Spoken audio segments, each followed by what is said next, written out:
MP में राहुल गांधी की भारत जोड़ो यात्रा का आज दूसरे दिन राहुल की यात्रा में उनकी बहन प्रियंका गांधी और रॉबर्ट वाड्रा भी शामिल हुए। प्रियंका गांधी 3 दिन तक भारत जोड़ो यात्रा में है। वो अंबेडकर नगर महू तक यात्रा में रहेंगी। महू में 26 नवंबर को राहुल की सभा होनी है।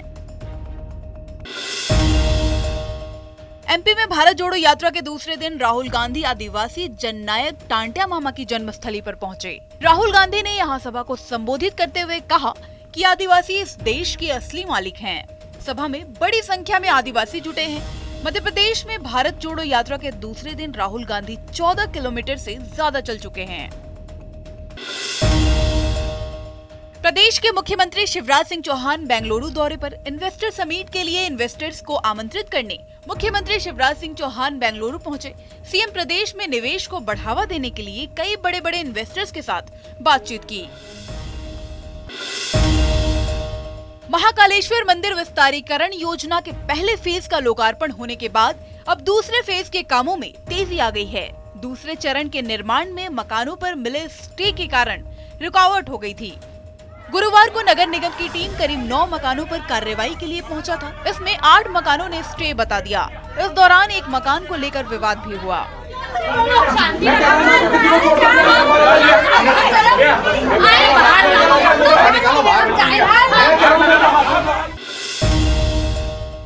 मुख्यमंत्री भूपेश बघेल की अध्यक्षता में गुरुवार को हुई कैबिनेट बैठक में आरक्षण संशोधन विधेयक को मंजूरी दे दी गई।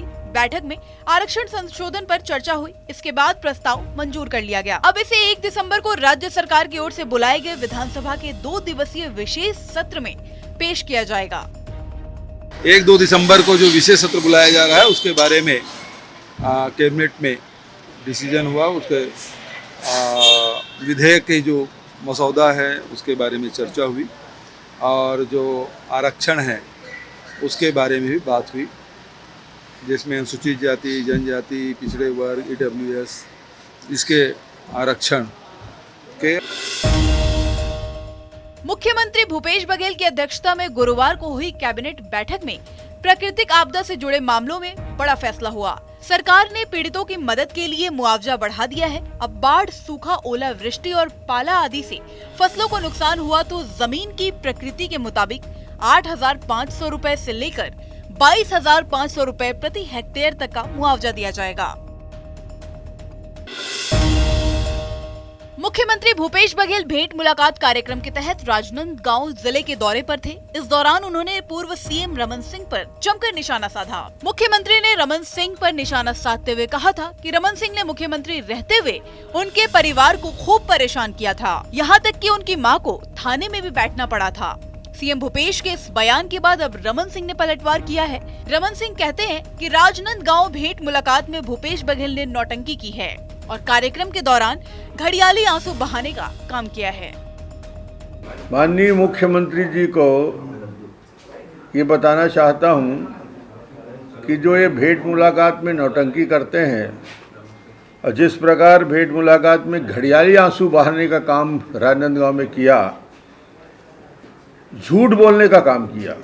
साफ शब्दों में कहता हूँ कि उन्होंने कहा कि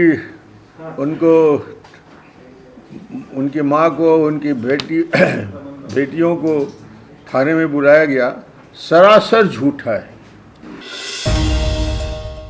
छत्तीसगढ़ में बस्तर के सुकमा जिले का रहने वाला सहदेव दिर्दो अब जल्द ही बड़े पर्दे पर नजर आने वाला है।